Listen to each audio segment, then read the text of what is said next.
Hey, what's up, DIYers and Whiteboards with the Whiteboards channel. Thank you for watching. We're talking household circuit breakers, and in today's video, the proper and safe way on how to replace a single pole circuit breaker that has a 20 amp switch. Let's get started. DIYers making our way to our household circuit breaker panel, and behind the sunshine and saltwater picture is the panel cover or door. I removed the picture and opening up the access panel or door, and you can see our circuit breakers inside. And on the left hand side you can see the A bus or A circuit, and on the right hand side the B bus or B circuit. And DIYers, right now the power is still on or being provided to the entire home, and because of that it is not safe to continue the project. What we need to do next is grab this tool right here. Down below in the comments and description will be a link on where to purchase this, and turning it on you can see it glows green. And we need to use this tool moving forward. However, the breaker themselves should not give off any power on the exterior casing. As you see, it remains green. However, coming up top, see that? It blinks red, and that is because the main power cords that feed in the walls from the outside meter are directly behind the A and B. And what this tool is doing is picking that up. So again, it's not picking it up here or any other breaker.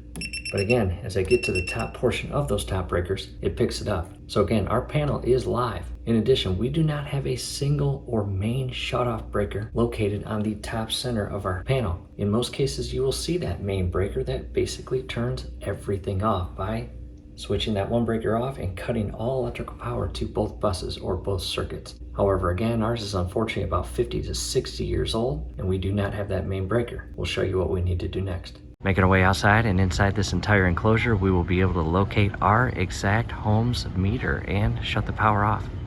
Coming inside the enclosure and locating our exact meter, as we see right there, and we will switch that up to the off position.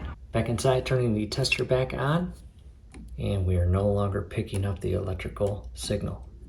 Safe to move forward with the project. Taking a step back, carefully closing the door. Up top I've got 2 flathead bolts, and on the bottom 1. I'm going to start by removing the 2 on the top.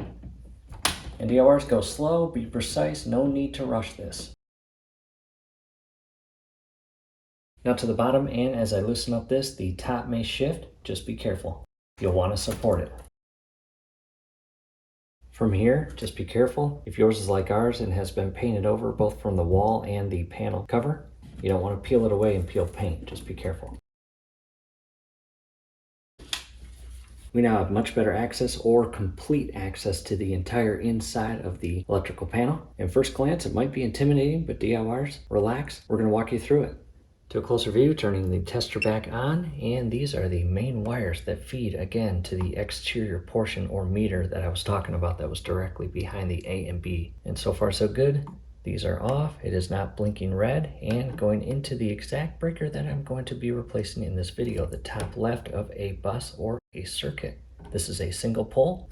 It only has 1 black wire going into it. However, I'm not going to stop there. I'm going to go down every single wire and circuit breaker to ensure everything is off.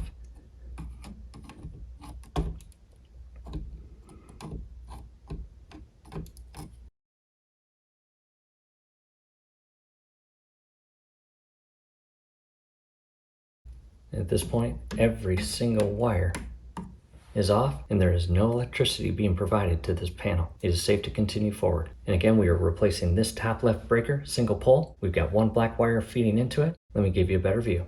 To a closer view, and at this point I'm going to turn the breaker off, and I'm also going to retest it. Still no power, safe to continue. And on the left hand side, we've got a flathead screw, and we are going to loosen this up. You do not actually have to remove the screw, just loosen it. Once it's loose, you can carefully grab the wire and remove it. And DIYers, it's a good time to take photos before actually pulling these wires out. I'm just going to loop that back around.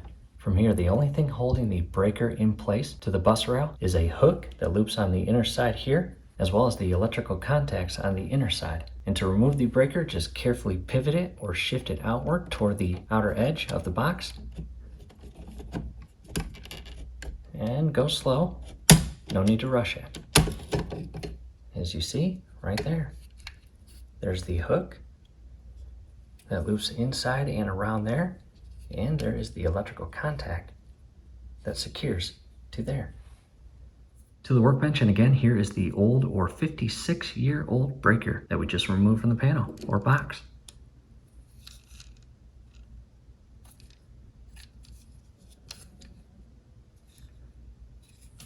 Next, bringing in the brand new breaker. It is a Siemens brand. Down below in the comments and description will be links on replacement breakers. We are changing out all of our old breakers and going with all brand new Siemens brand. And here's some part number info. And before we go back to the box and install this, again, make sure it is in the off configuration as shown here. And there again is that hook and electrical contacts.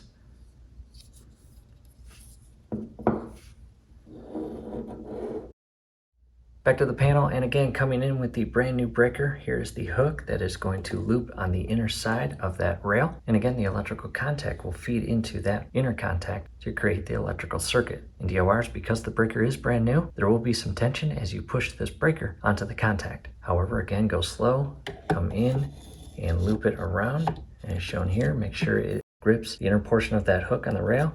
And from here, align it and push it in. Again, a lot more tension because the electrical contacts on the breaker are brand new and not stretched out.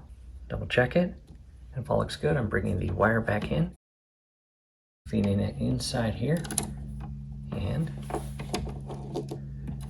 going to bend it up just a little bit. You want it all the way in there.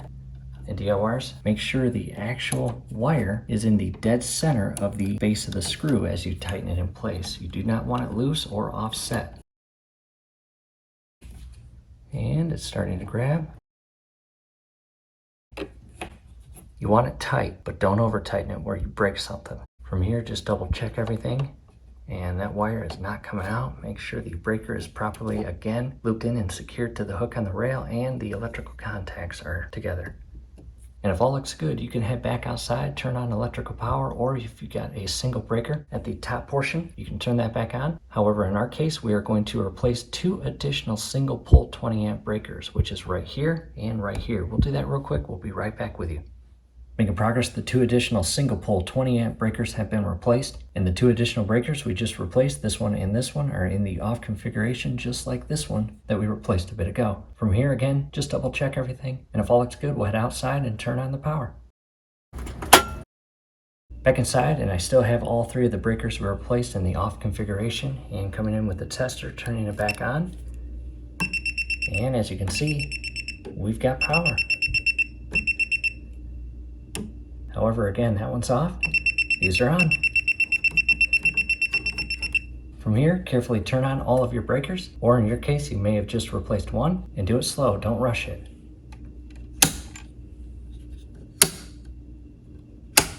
After you turn those breakers on, take a minute and inspect the breakers. Make sure they are not humming or buzzing, nor giving off any burning odors. That would not be good. If that's the case, it's likely that you have a wire loose and you want to tighten it. However, if you have to tighten it, you will definitely need to turn the power back off first. However, coming back in with the tester, again, it's live and not safe to touch with your hands, fingers, or tools. Again, just double check everything. We're going to monitor the breakers over the next few hours to ensure, again, no buzzing, no humming, no smoking, no burning odors, and the breakers themselves are not heating up to an uncomfortable temperature. They should not be hot. If they do overheat, they are supposed to activate the switch and turn it to the off configuration, ultimately protecting your household electrical system. And with that said, we've got additional breakers to replace. We have also replaced our quad or 4-pole breakers, which you can see here, 40, 20, 20, 40, down below, 30, 50, 50, 30. Down below in the comments and description will be links on replacing those. And these ones right here, this one, and this one, those are called single pole tandem switches. And you've got 2 switches on 1 breaker. And the video replacing those will be down below as well. DLR's back with you. It's been 24 hours and all breakers are operating as designed and coming in with the cover ever so carefully. Do not drop it. You do not want it to scrape the wall neither. Again, just go slow, be precise.